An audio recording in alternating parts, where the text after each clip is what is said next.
और प्रिया अमित के बाहों में बेहोश हो गई।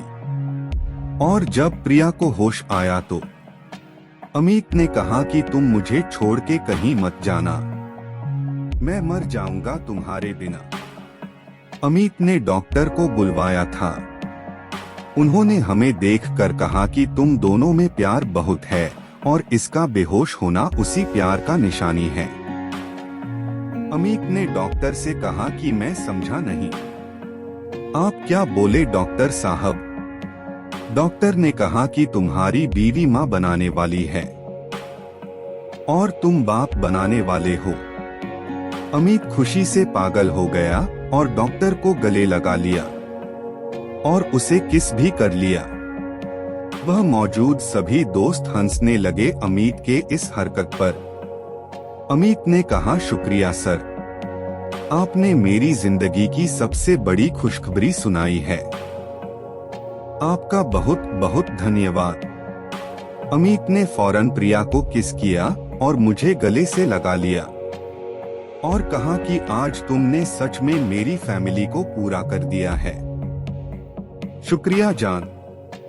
हमारे दोस्तों ने हमें मुबारकबाद दिया और कहा कि आज दोगुनी पार्टी बनती है। उनके सारे दोस्त और हमने मिलकर सारी रात पार्टी की। अगले दिन से अमित प्रिया को कोई काम करने नहीं देता था और अमित कहता कि एक सोन परी आएगी इस घर में, और प्रिया कहती कि नहीं, एक लड़का आएगा। हम दोनों में इस बात को लेकर बहुत बहस होती थी और हम दोनों बहुत मजे भी करते थे। ऐसे ही हमारी जिंदगी के बाकी वक्त भी खुशियों से बीतती गई और मेरी डिलीवरी का टाइम आ गया था और मैं हॉस्पिटल में थी। अमित को जब पता चला कि हमारे घर में पारी आई है तो वह खुश हो गया और उसकी खुशी में झूम उठा।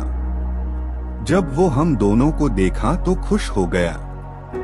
उस दिन प्रिया ने अमित के आंखों में परी के लिए अपने से ज्यादा प्यार देखा था और प्रिया भी उस बात से बहुत खुश थी कि हमारी बेटी सही में पापा की परी है।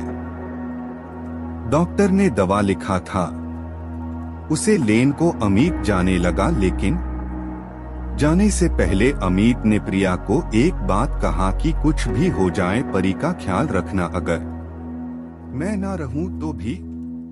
प्रिया को यह बात अजीब लगी और मैं अमित को चुप करा दिया और कहा, हम दोनों परी का ख्याल रखेंगे। ऐसा क्यों बोल रहे हो तुम? अमित ने कहा कि पता नहीं, मेरे मन में यह बात आया तो बोल दिया। चलो ठीक है, मैं दावा लाने जाता हूँ और हमारे दोस्त तुम्हारा ख्याल रखेंगे तब तक। बहुत देर हो गया उस दिन, लेकिन अमित नहीं आया। प्रिया हैरान हो गई और प्रिया ने दोस्तों से कहा तो उन्होंने कहा कि कहीं फंस गया होगा, आता ही होगा। रात हो गई लेकिन अमित नहीं आया और प्रिया की बेचैनी और बढ़ने लगी थी। बुरे बुरे ख्याल दिल में आ रही था और प्रिया रोई जा रही थी। फिर दोस्तों ने प्रिया को चुप कराया और कहा, तुम रो मत, हम पता करते हैं कि अमित कहाँ है। सुबह हो गई लेकिन अमित का कुछ पता नहीं चला और प्रिया की बेचैनी बढ़ती जा रही थी। अचानक एक फोन आया दोस्तों के मोबाइल पर और सभी अचानक शांत हो गए और प्रिया को घबराहट होने लगी और प्रिया ने पूछा, क्या हुआ, तुम लोग शांत क्यों हो गए? कुछ बताते क्यों नहीं? बोलो, कुछ तो बोलो, तुम लोग बोलते क्यों नहीं? फिर कुछ देर बाद नेहा, जो प्रिया की दोस्त, ने प्रिया को गले से लगाया और कहा कि अमित का एक्सीडेंट हो गया है और अभी वो हॉस्पिटल के आईसीयू में है। ये बातें सुनकर जैसे तो प्रिया के पैरों तले जमीन ही खिसक गई। ऐसे लगा कि मेरी जिंदगी में कुछ रहा ही नहीं अमित के बिना। प्रिया उसी वक्त वहां से जाने लगी, लेकिन तभी प्रिया की बेटी रोने लगी। फिर प्रिया को अमित की वो आखिरी बातें याद आ गई परी का ख्याल रखना और मन में सोचने लगी कि मैं अमित की परी को कैसे अकेला छोड़ देती।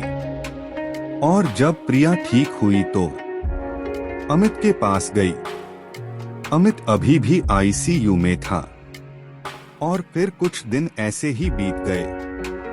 प्रिया अमित को रोज देखने आती और भगवान से यही दुआ करती कि अमित जल्दी से ठीक हो जाए।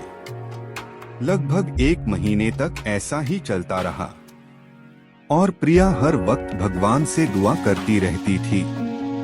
फिर एक दिन प्रिया अमित के हाथ पकड़कर रो रही थी कि अचानक अमित ने प्रिया का हाथ जोर से पकड़ लिया और जैसे तैसे अमित ने अपनी आंखें खोली। फिर प्रिया ने जल्दी ही डॉक्टर को बुलाया। डॉक्टर ने अमित की जांच की और बोला कि अमित अब खतरे से बाहर है, लेकिन उसे ठीक होने में समय लगेगा। यह सुनकर प्रिया के आंखों में खुशी के आंसू आ गए। फिर कुछ देर बाद अमित ने प्रिया को बुलाया और कहा, मेरी परी बेटी कहाँ है? और अमित ने प्रिया से पूछा कि कहीं मेरी परी बेटी ने तुम्हें परेशान तो नहीं किया? और प्रिया ने गुस्से से अमित की तरफ देखा और कहा कि परेशान तो तुमने मुझे किया है, क्योंकि तुम मुझे ऐसे हालात में अकेले छोड़ दिया। फिर अमित ने रोते हुए कहा, जान, आज के बाद मैं तुम्हें कभी अकेले नहीं छोड़ूंगा। इस कहानी में यह जाने को मिला कि मोहब्बत कभी खत्म नहीं होती, बस साथ खत्म हो जाते हैं। एहसास कभी खत्म नहीं होते, बस जिंदगी खत्म हो जाती है। मैं ये दुआ कराता हूँ कि आप कभी अपने प्यार से ना बिछड़े, आप हमेशा खुश रहें, आपकी जोड़ी सलामत रहे।